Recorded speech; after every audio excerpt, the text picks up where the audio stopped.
Good evening, everybody. Welcome to the COVID-19 Relief and Recovery Committee meeting of the 23rd of June 2020.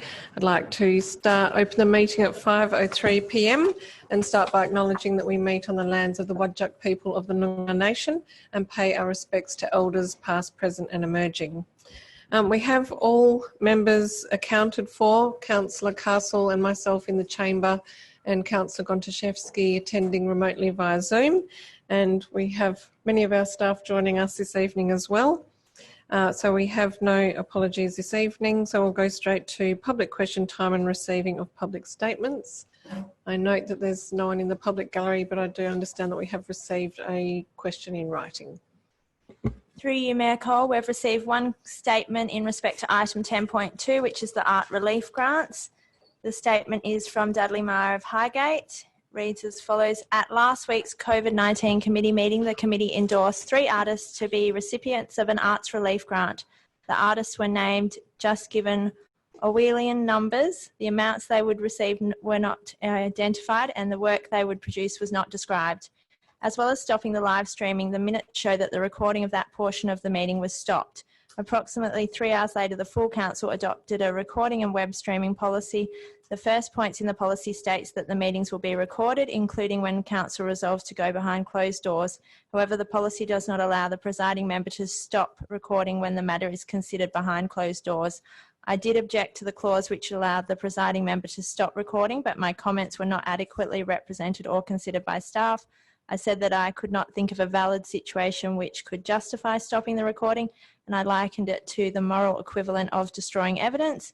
Tonight's agenda has a similar item to last week's, and the reason for the secrecy remains the same. It would reveal information that has a commercial value to a person. Let's contrast this to the first item in the agenda for this evening's City of Perth briefing. This involves the grant of $35,000 for the design, construction and installation of a sign in Northbridge and is part of the activation of the area.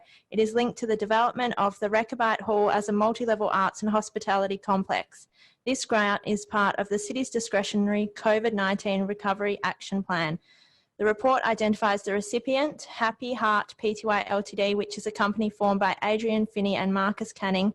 It identifies how much they will receive, $35,000, and it identifies what the money will be spent on, a sign based on the Venice sign in Venice Beach, California. As well, the report contains an assessment scorecard. The scorecard shows 12 criteria in 6 groupings. A score out of 5 is shown for each criterion. This report also addresses eligibility criteria such as community benefit, community support, and alignment with the city's COVID-19 response. The report is thorough and in the public domain prior to the council making a decision. Compare this with Vincent's approach, where everything is secret and even the final decision is clouded in unnecessary mystery. The Vincent Council makes out that it is transparent and accountable. The treatment of the arts relief grants by the administration and the committee is yet more evidence that this is not correct. Through you, Mac, the only statement or question we've received. Thank you, Manager. I'd just like to know if anyone from administration would like to deal with this question tonight. Through you, Mayor Cole, I might just ask the Manager to clarify the issue about the recording of the hybrid e-meetings, and then I might just ask the Director to talk about the assessment of the arts grants. Through you, Mayor Cole, previously we have always recorded a copy of meetings for the duration, including the confidential session. It was an oversight that the recording was paused at last week's committee meeting, and in accordance with the policy that was adopted at the council meeting subsequent to the committee meeting last week, we will be ensuring all meetings are recorded in full and that we retain a copy of that. And for any confidential sessions, that portion would be edited out before the recording goes on our website. So apologies for that. And for this meeting tonight, the meeting will be recorded in full and then edited before it goes on our website. Can I just clarify that the pause was an oversight and that it was not at the direction of the presiding member? Through you, Mayor Cole, no, the pause was administration's oversight to just ensure that this wasn't broadcast, but we will ensure that we record in full and then edit and then put that on our website moving forward. Through you, Mayor Cole, just to clarify, we're in between service providers because we've changed from having two software providers to Zoom as the functionality, and we're still in test mode. So that is our oversight, and we're certainly going to be able to address that for the next meeting of council in July. Mayor Cole, I'm happy to make a couple of comments in response to Mr Meyer, and I take on board his comments. I suppose my response would be that our process that we're following reflects the expression of interest process that's laid out in the Local Government Act and its associated regulations. Not only are we meeting those standards, but I would say that we're exceeding them. We have a working group which constitutes 3 elected members who are, I suppose, reviewing the recommendations, the criteria and assessment process that is being conducted by administration. We then have the COVID committee, which provides a separate and independent assessment of the same. So while I understand Mr Meyer's frustration, I think that we can confidently say to the community that this has been a fairly robust process in terms of an expression of interest. Thank you, Director. I'd also just add to that we are dealing with 53 applications, and that we had hoped to deal with them all in one tranche, but it became obvious that that was going to be very difficult, and that once we have gone through all of the applications, we will be publicly releasing the details of those successful applicants, including the costs and details of the artistic concept. So this is a process that is in train, and it is intended to be fully transparent about the successful applicants. We're not dealing with a tendering process here where we have a preferred tenderer, where you've already gone through a confidential tender assessment process and that's being recommended to a council. This is an EOI process. Thank you very much, Director, for those comments. Moving on to responses to previous questions taken on notice. Those responses are recorded in the agenda papers for tonight's meeting. Declarations of interest. There are a few this evening. Through you, Mayor Cole, I've received 3 declarations of interest, all in relation to item 10.1. The first being from Councillor Gondaszewski in relation to item 10.1, declaring that Councillor Gondaszewski has an association with 2 of the applicants, number 7 and number 10. Councillor Castle has declared an impartiality interest in relation to item 10.1, being that she has a personal association, being an acquaintance with applicant number 7. And the third is from yourself, Mayor Cole, in relation to item 10.1, an impartiality interest, noting a personal association acquaintance with 2 applicants associated with application numbers 4 and 5 of that item. That's all. Thank you, CEO. Council members, applications for leave of absence? No. Okay, so moving to item 6, confirmation of minutes. This is for the COVID-19 Relief and Recovery Committee of the 16th of June 2020. Could I have a mover and seconder, please? Move Councillor Castle, seconded Councillor Gondaszewski. All those in favour? Declare the minutes carried. Okay, the first item of business arising this evening is the item 7.1 COVID-19 weekly update, but since this report was prepared, there has been a significant change because we're moving to phase 4 as of Saturday. So what I might do is just go directly to the Manager of Built Environment and Wellbeing to give a bit of an overview of how that's looking, noting that this announcement was only made yesterday. Yeah, through you, Mayor Cole, you're correct. The announcement was made yesterday. I'll just provide a brief overview of the phase 4 announcement, and I'll include what I'm mentioning today in the weekly update report for next week, just so it's documented with the committee. We were expecting that phase 4 would come into effect in July, and like phase 3, it's come into effect significantly earlier than that, which is fantastic. First of all, I just wanted to highlight that Vincent and what we've done here has played a role in COVID management across the state. So our effective management of COVID has really contributed to WA being in such a good space around COVID when, as we've seen, other states like Victoria are actually having other issues going backwards and we're going well forward. The main aspects of phase 4 is that gathering limits no longer apply except for major venues.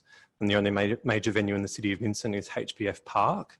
But even still, they can have, I believe it's 16,500 people for concerts. If we're able to, it would have to be local performers at this stage with the hard borders in place.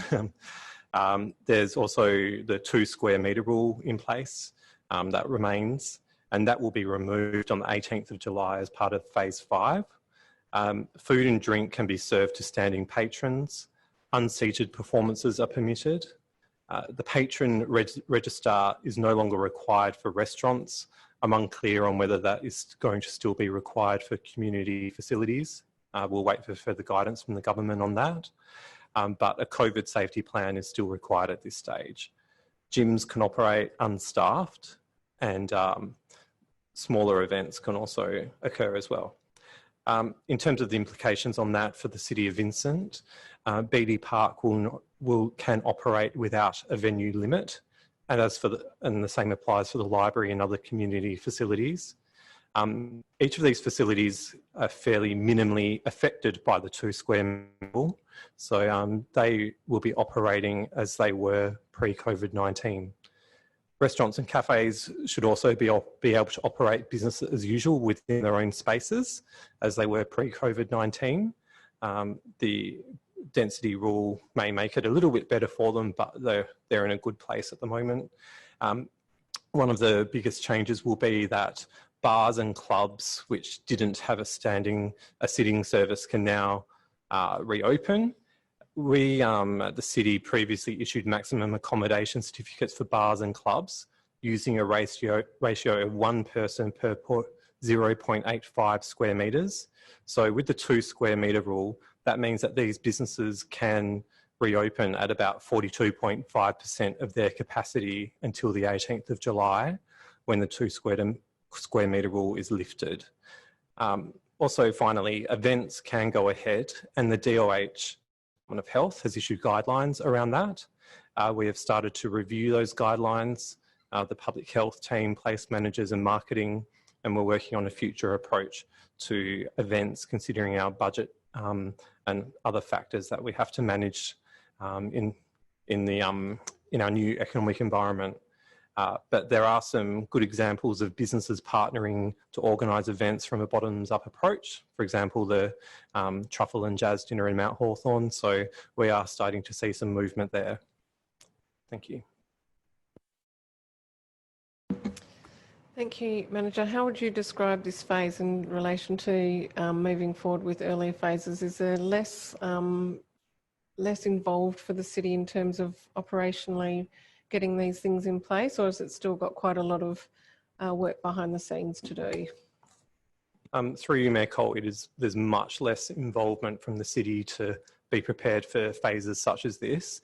Phase 2 was a large piece of work that we had to do very quickly, and even phase 3 was less work. And now, as time goes on, the amount of work that needs to go into implementing each phase is less.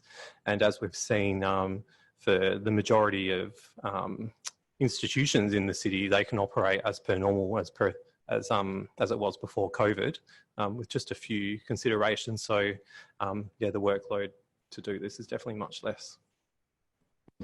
And just in terms of the fact that 2 square metres is still in place until the 18th of July, yes, I guess just in terms of messaging around that, we were talking about 1.5 metres, now we're talking about 2 square metres. So I guess we're just assuming that this messaging is being well handled across the state and that people will understand what that means. Would that be the general feeling at this stage, or do you think we need to do any education around that? So the 2 square metre rule is a density rule, and the 1.5 metres is the amount of distance that is recommended for people to be from others. So in terms of the general public, the advice from the WA government is to still please be aware of physical distancing and hand hygiene. So the 2 square metre rule is something that's really is for businesses and community facilities to understand.